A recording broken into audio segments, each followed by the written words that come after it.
I didn't write these questions, so some of them I have to read verbatim. Hit me. So, what were your thoughts and reactions when you were first offered The Last Jedi?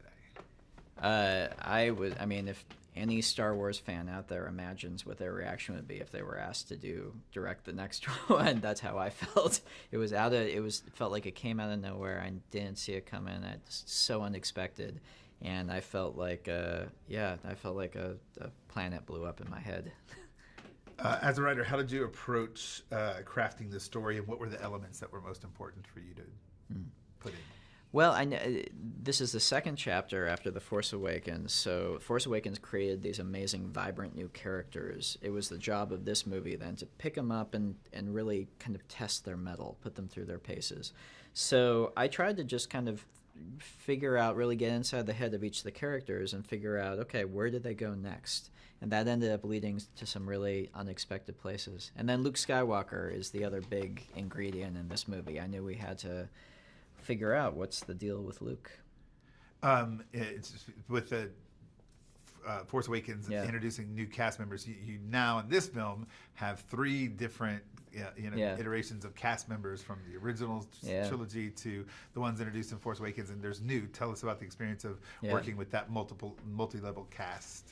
It's interesting how there's always kind of a correlation between what's happening on screen and what's happening in real life. So to be on set and to have Mark and Carrie, who obviously go all the way at the beginning with these films, and then to have Daisy and Adam and John and Oscar and everyone who was in The Force Awakens, and then to have Kelly Marie Tran and Laura Dern and Benicio del Toro, who this is their first Star Wars outing.